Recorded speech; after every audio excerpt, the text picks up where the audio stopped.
السلام علیکم سامعین و ناظرین، آپ کو radio Pakistan news and current affairs channel کے پوڈ کاسٹ اسٹوڈیو سے خوش آمدید کہتے ہیں۔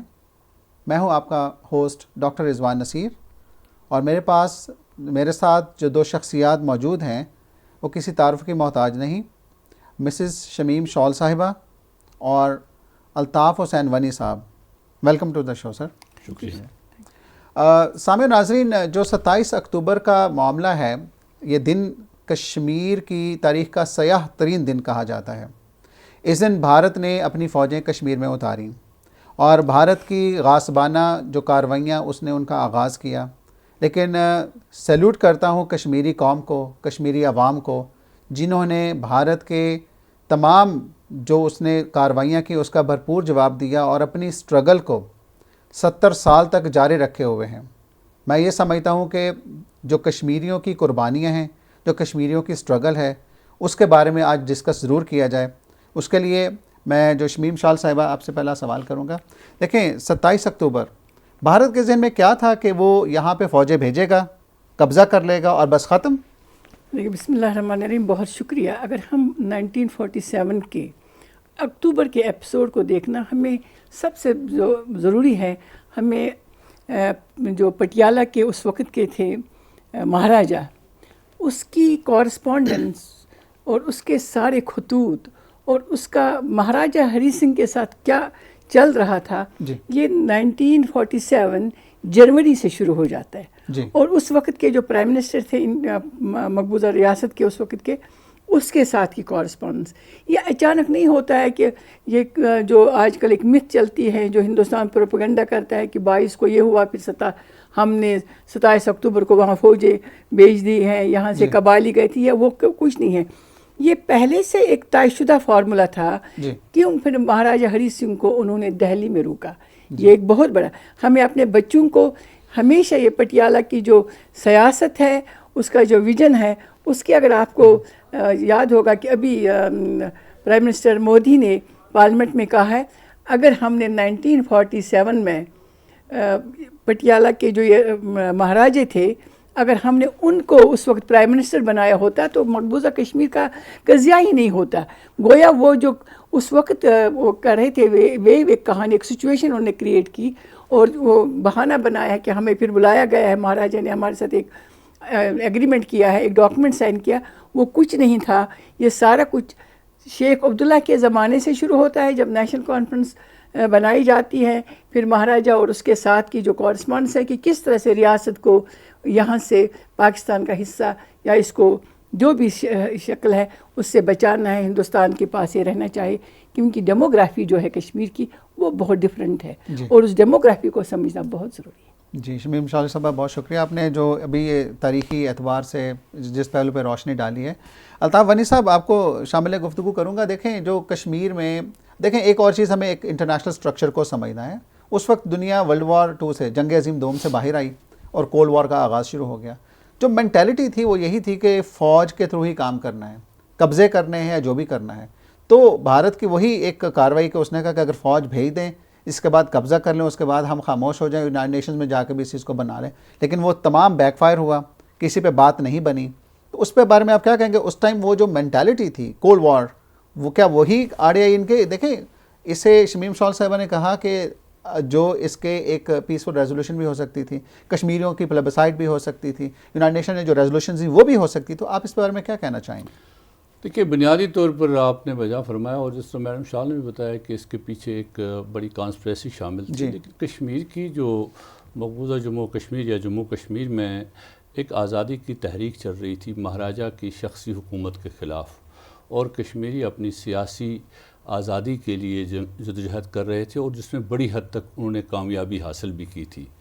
اور اس کے ساتھ ساتھ جب یہ آزادی ایک پیک پر پہنچی، اور پھر جب اعلان ہوا ہندوستان اور پاکستان کی 2 ریاستیں قائم ہونے کا، کشمیریوں کو بھی یہ حق دیا گیا کہ وہ مستقبل میں اپنے جو کیا فیصلہ کر سکتے ہیں، انہیں ہندوستان یا پاکستان، دو میں سے ایک ریاست کا انتخاب کرنا تھا۔ اس کے لیے ضروری ہے کہ ہم دیکھیں کہ مہاراجہ ہری سنگھ نے پاکستان کے ساتھ ایک اسٹینڈ سٹل ایگریمنٹ کیا اور ہندوستان کو بھی اسٹینڈ سٹل ایگریمنٹ بھیجا۔ پاکستان نے اسٹینڈ سٹل ایگریمنٹ تسلیم کیا اور ہندوستان نے کہا نہیں، ہمیں اس پر مزید بات چیت کرنی ہوگی آپ سے۔ یہاں سے ہندوستان کی نیت مشکوک ہوتی ہے کہ ہندوستان چاہتا کیا تھا، ہندوستان کے عزائم کیا تھے۔ ہندوستان کا جو اس وقت کا وزیر اعظم تھا، بدقسمتی سے جس کو ہم کہتے ہیں کہ ڈیموکریٹک تھے لوگ، وہ کشمیر کو ہمیشہ سے انہوں نے ایک ہندو نظریے سے دیکھا، ہندو ریاست کی نظریے سے دیکھا۔ ہم آج کل بی جے پی، آر ایس ایس، دوسروں پر تو بہت تنقید کرتے ہیں، لیکن بنیادی طور پر کانگریس بھی اس میں اتنی ہی شامل تھی۔ ہندوستان کی ساری جو پولیٹیکل لیڈرشپ تھی اس وقت، انہوں نے یہی مطمع نظر ان کے تھا کہ کشمیر ایک ہندو لینڈ ہے، اس کو شامل کرنا ہی کرنا ہے ہندوستان کے ساتھ، یہ ان کے نظر میں تھا۔ اور انہوں نے اس موقع کی تلاش میں جب کشمیریوں نے بھی دیکھا کہ مہاراجہ کی نیت میں فطور ہے، مہاراجہ ایک طرف تو اسٹینڈ سٹل ایگریمنٹ ہمارے ساتھ کر گیا ساری چیزیں، لیکن جو دوسری خطابت ہے وہ نئی دلی سے سری نگر ہو رہی ہے، وہ نئی دلی سے جموں ہو رہی ہے، تو اس کا مطلب کیا ہے؟ اگر سری نگر کے ساتھ اگر وہاں پر پاکستان کا پرچم لے رہا ہے تو پاکستان کے ساتھ یہ تجارت، یہ ساری چیزیں یہ کراچی سے ہونی چاہیے تھی، یہ لاہور سے ہونی چاہیے تھی، یہ ساری لیکن یہ دلی سے ہو رہی تھی۔ تو کشمیر کے اندر آل جموں کشمیر مسلم کانفرنس نے پہلے 19 جولائی 1947 کو مہاراجہ کو ایک ریزولوشن کے ذریعے یہ بتا دیا کہ ہم آپ کو یہ تجویز دیتے ہیں، ریکمنڈ کرتے ہیں کہ آپ ریاست کا الحاق جو ہے وہ پاکستان کے ساتھ کریں، کیونکہ اس وقت مہاراجہ کی پرجا سبھا میں مسلم کانفرنس کی غالب اکثریت تھی اور وہ لوگ یہ فیصلہ کرتے ہیں۔ تو مہاراجہ اس پر بھی لیت الال کرتا ہے۔ اس لیت الال کے نتیجے میں پنچ کے لوگ ایک جو ہے انہوں نے ایک اپنی جدوجہد شروع کی مہاراجہ کے خلاف، کیونکہ مہاراجہ کی حکومت نے پنچ میں اور دوسرے علاقوں میں لوگوں کو کہا کہ وہ اسلحہ جمع کریں، جس کے پاس کوئی اسلحہ ہے وہ جمع کریں، وہ سرکاری تھانوں میں جمع کریں۔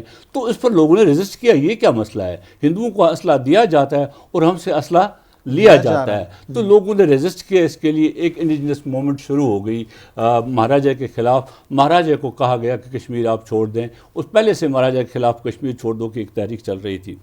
اس کا بہانہ بنا کر جو بعد میں کچھ لوگ 22 اگست کی بات جیسے میڈم نے کی کہ قبائلی انٹرونشن ہوا، یہ ساری چیزیں ہوئی، یہ ایک بہانے کے طور پر پیش کیا گیا یہ ساری چیزیں، لیکن بنیادی طور پر یہ کسی جگہ ملٹری اسٹریٹجسٹ بھی بتاتے ہیں کہ ایک دن یا آدھے دن کے اندر ملٹری موومنٹ ہو نہیں سکتی ہے۔ اگر 26 کو آپ الحاق کرتے ہیں یا کوئی دستاویز ہے تو 27 کو آپ کی فوجیں جو ہیں وہ اٹھ کر سری نگر پہنچ جاتی ہیں، ایسا ممکن نہیں ہے اگر یہ کوئی پیریڈ ارینجمنٹ نہیں تھا۔